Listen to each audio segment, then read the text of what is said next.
Well, welcome to another edition of The Captains. Back Captains. Here on Islandstats, we'll be doing a series called The Captains, and joining us today is the captain of Somerset Cricket Club, the Cann Edness, and captain of St. George's Cricket Club, Lionel Cann. Gentlemen, first of all, thank you very much for joining us here on this series on Islandstats called The Captains. It's a pleasure to speak to both of you. But we want to just talk about your battle as leaders of the respective clubs against each other. Lionel, you came into the Classic with the Cann as cup holders.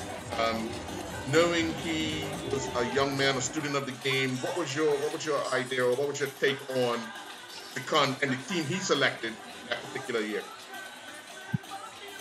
Yeah, I think Somerset had a really good team that year. I think it was 2012.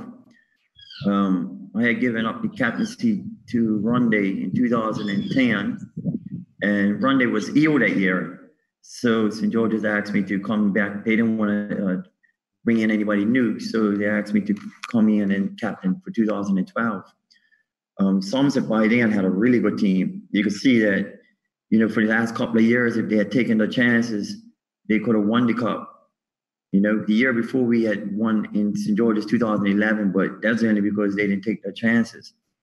And so they had a team of players that were young, but they had like 5 or 6 cup matches under their wings and had been representing Bermuda. So we knew we had our hands full against that team.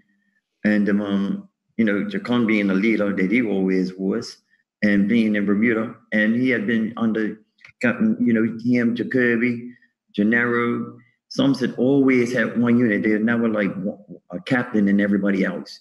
When they made decisions and everything, you always see 3 or 4 of them together. They're always thinking together. So it wasn't like Cann was going to be a rookie captain. Might have been his first year, but he had years of leadership under his belt. Cann, what was that first year like for you leading up to the event? My first year was 2011, actually. And I was nervous going into St. George's as a first-time captain. I knew we didn't have nothing to lose because we didn't have the cup, but, Somerset pride was at stake. The fans were tired of losing or drawing.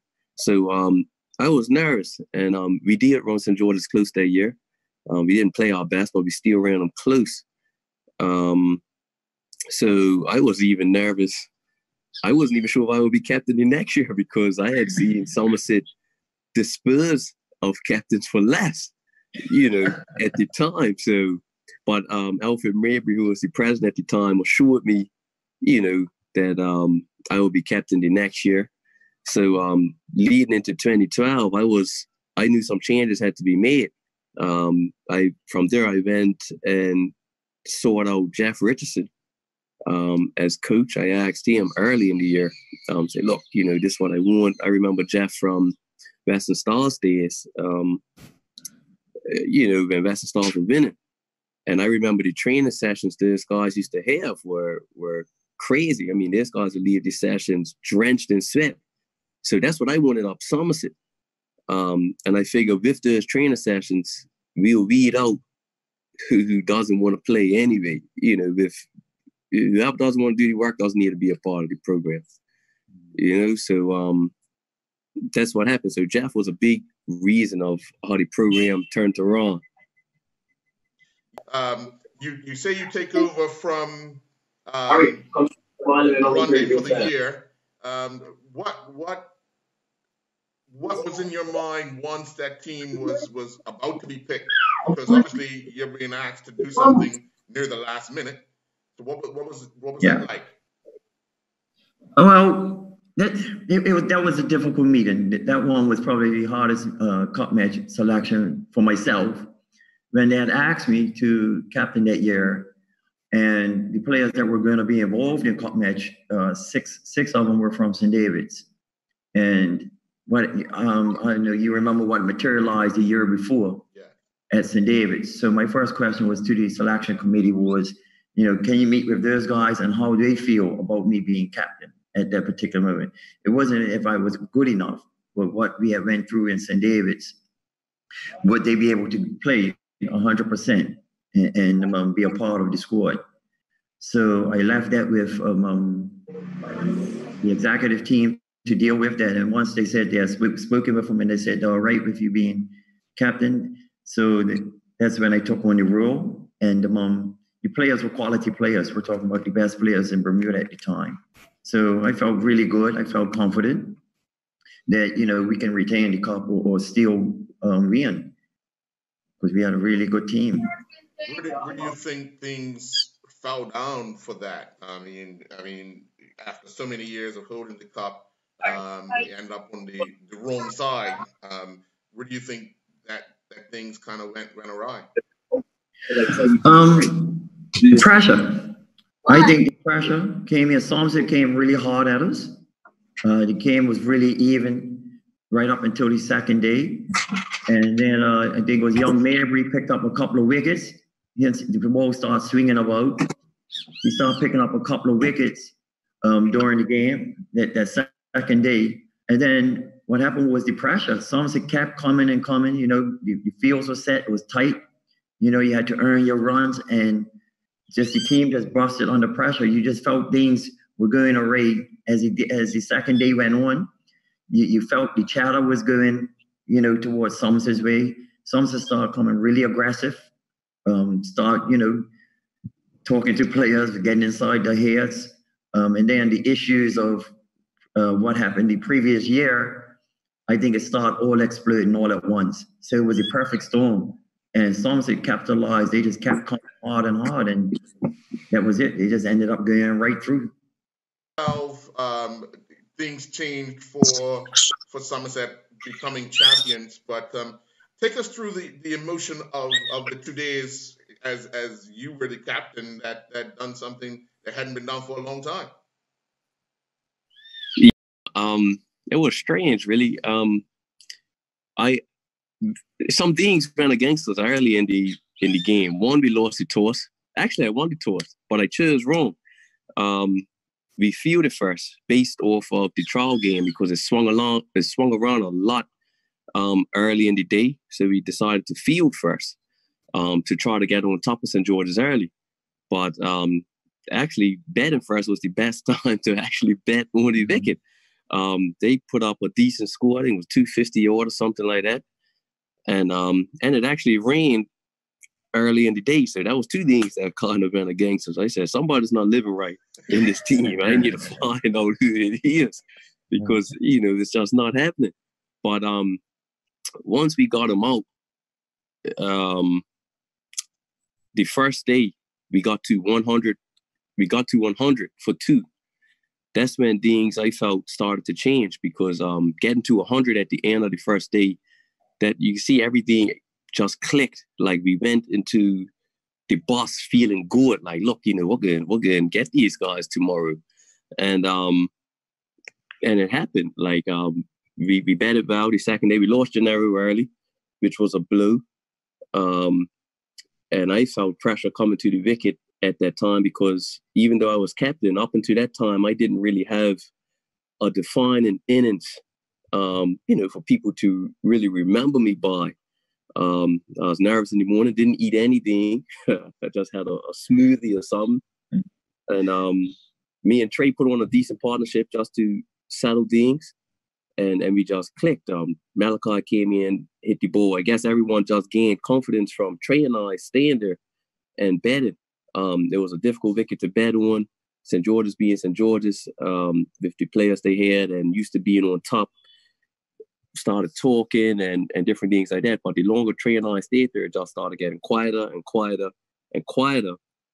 And we laid the platform for guys like Jacoby and Malachi. When those guys came in, it was fireworks, and I ended up getting 60-something and cramped up. But and that was the only part I played on day 2. But I had no part to play on the second innings, St. George's second innings, as I was in the change room. But Malachi, Gennaro, Jacoby, and those guys really did well. Because by that time, we were really on top, and we hadn't been on top of St. George's at least 5-6 years.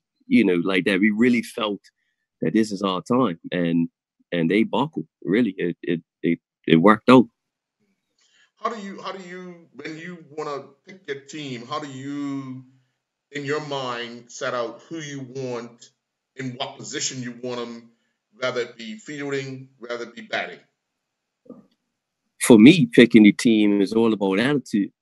I didn't really care how good the person was, or sorry, we didn't care how good the person was, how much they were really performing for the club. If you couldn't come up to Somerset and really dive into the program and get in line with what was going on up there, you couldn't be a part of it.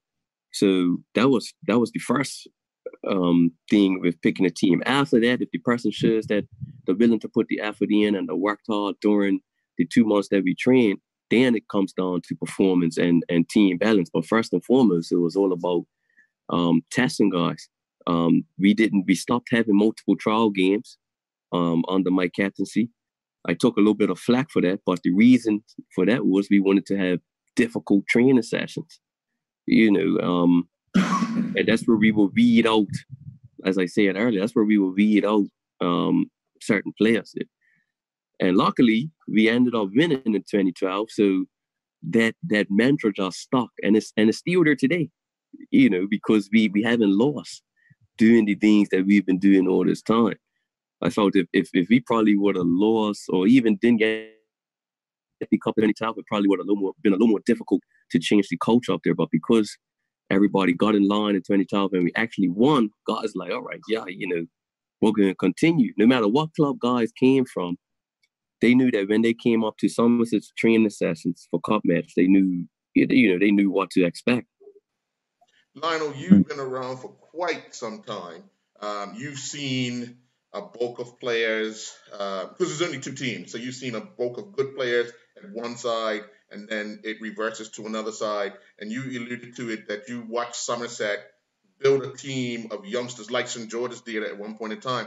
When did you think things were running out for St. George's if they didn't kind of quickly revert to looking and replacing some of those top players? Well, I just saw it running out. It wasn't just St. George's, it was Bermuda. I figured things were running out probably just after Charlie retired. Charlie and Clay, we lost some consecutive years. The problem, what we done was all the best players, if you look at the top, when I say best, the top players in Bermuda, they come from like 2 or 3 clubs. And that was going on through the whole 2000. From 2000 on, the players, we've relied on players from 3 clubs to pick us through cup match for Bermuda national team. Same way, you know what I mean? We've got this nucleus of players, probably about 14, 15 players that we've relied on whole cricket on. And when they decided that they aren't going to play anymore, or they're going to play whenever they want, the players behind them weren't developed quick enough. And we're still going through that. So once these players finish at Somerset now, Somerset has the trophy. In another 4 or 5 years, they have to look to start replacing. They're only going to be able to replace 2 or 3 at that level. And the level of cricket is coming down. And St. George is the same way. You look at the players that are playing cup match now, maybe for the last 3 years. To be honest with you, if you look at the quality in the 90s and the 2000s, early 2000s, they probably wouldn't even get a look in because they're not committed, they're not putting in the work. And, it shows. So you start seeing the swing, the shift. And the standard of cricket itself, if we don't do something about it quick, you're going to see a major shift and decline in the standard, the way cricket's been played. Cup match would just become just the exhibition, and them dressing up to go to cup match would be the number one thing. So the shift has been taking place since the mid-2000s and up until now. And some have the dominant force because they're luckily at this time, it's like everything has a cycle, right? But luckily at this time, they have a nucleus of players now that are about 7 or 8 of them. They have played together for a while and continue on playing and representing Bermuda at the right way, conducting themselves in the right manners and trying to learn and taking their international experience. And it's up at Somerset. Cann, what was the banter like walking out to the wicket with Lionel in 2012 for the toss? No banter, really. Tit likes to do a lot of his banter before cup match, really. The older he got, he did a lot of his talking and banter before cup match. He prides himself on his public speaking and public appearance and all of that. So I knew that I was in for it. Then I had to be on my P's and Q's. He comes from the older generation of cricket, where guys have very high standards. And so I was nervous. I said, "Jeez, I'd rather go up against a Ronde up Somerset than Tit," because he's a veteran. He's been there, done that, excellent captain, thinks the game. So so like I said, there was no banter walking out to the field. Once you're walking out to the field, it's no fun and games. It's serious business. He didn't say anything to me. Or he spoke, and that was it, really. And I didn't say another word to him until the game was over. Do you find yourself you want to be as focused as possible and not show a bit of nerves as the game goes on? Yeah, my method was I just didn't say anything, really. I had to be a leader, but I'm not really a loud leader. People, my team, they knew just to watch my hands, and I'll talk to my team. I would try to motivate my team more than talking to the batsmen. The older I got, when I was young, I always used to find myself talk to the batsmen because that's what I grew up seeing. Mm-hmm. But as I got older, I learned I'm just focusing on my own players. And I might have a little dart at the batsman here and there. I'll tell them how poor the shot was or anything, but nothing serious like that. When you Lionel, in a huddle prior to the start of the game, what's one of the last things you're saying to your team before you take to the field? Just motivation. You guys are here. You've been selected. You're good enough.